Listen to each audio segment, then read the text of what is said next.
Saya berikan waktu, tidak ada lagi yang terus. Semua punya hak bicara kalau Ya, tidak lagi instruksi. Saya minta ketua-ketua fraksi saya beri, ya, ketua-ketua fraksi dan pimpinan DPRA untuk bertemu di ruang saya. Ketua, kalau begitu skor dulu ketua, jangan ditutup. Ini skor sebentar, nanti pimpinan silakan dulu.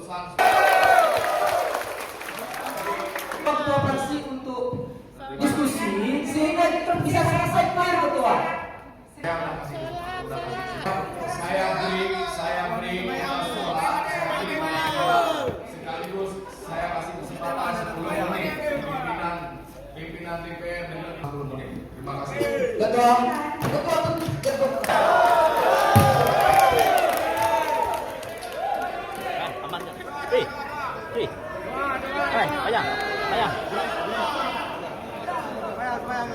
Bayang.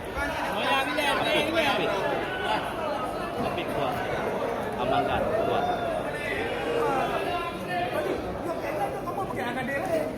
Ada keputusan. Keputusan nggak ada. Kamu hanai dalam.